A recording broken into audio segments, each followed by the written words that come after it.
嘿，跟你讲一个刚发生的大条代志，可能比你想的还要严重哦。日本长天期公债市场刚刚发生大地震了，那个利息直接喷出，冲到2008年金融海啸以来的最高点。你不要以为这只是日本人家里的事哦，这可能代表我们爽了30年那个钱很好借，利息很低的俗钱时代，正在我们眼前说拜拜了。讲白了，引爆点就是大家对日本政府的口袋真的很担心了。你想看哦，一个国家的欠债是 GDP 的2.6倍以上，已经是全世界欠最多的了。这时候如果还想大规模借钱撒币，就像在已经快挂掉的骆驼身上再压一根稻草，市场信心直接崩给你看。近期日本政坛那个样子，投资人就怕政府为了救经济，又开始乱花钱，拼命借债，这让大家更恐慌。日本这个债务黑洞到底补不补得起来啊？简单说，日本债市这次会这么惨，就是大家觉得政府没有财政纪律，所以用卖出来投票表达不爽了。但更值得我们注意的是，这背后反映出的全球性大问题。这真的不是只有日本这样，全世界几个主要国家的长天期公债利息最近都在手牵手一起涨。背后原因有3个，通膨一直降不下来，像银行、保险这些以前的大户因为策略改变不想买长债了，还有各国政府因为赤字太大，不得不拼命发债券筹钱。讲更直白一点，现在全世界债券是供过于求，想借钱的人变多，想借钱给你的金主却变少。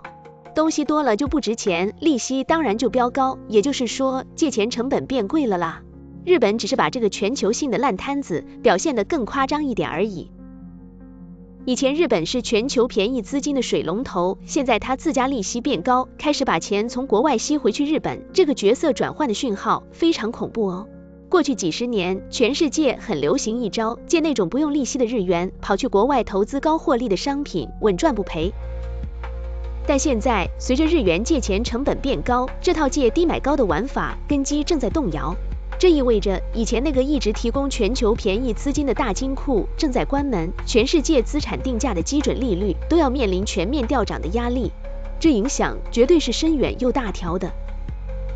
对我们每一个在做投资的人来说，日本债是这场风暴只有一个重点，要把对风险的定价重新算一遍了。过去10几年，各国央行狂印钞票，把市场波动压得很低，搞得大家都有恃无恐，觉得反正出事了，央行会救，会来托底。但现在连日本央行都开始缩表，甚至打算以后要卖掉手上的 ETF， 那个大家依赖的安全网正在被撤掉。当央行会救市这个幻想破灭之后，市场波动绝对会变大、变频繁，所有资产都要在这种资金变贵的新环境下重新估值。回头看2008年金融海啸后，央行用印钞票来救；2020年疫情，政府跟央行更是联手撒钱，撒到极致。但这些大绝招的效果已经越来越烂了。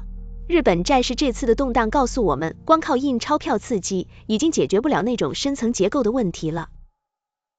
现在日本面对的挑战跟90年代泡沫破掉那次完全不一样。那次是民间炒作太夸张，这次是国家欠债太多，加上政策没人信。这代表要解决问题，不能只靠央行，必须要结构改革才有救。对投资人来说，日本债市就像一个超大声的闹钟，逼我们去思考，在这个资金成本全面变贵的新环境，该怎么活？在这个环境下，那些对利率很敏感的资产，估值压力会很大。相反的，那些真的能赚进大把现金流的企业才会显得更犟。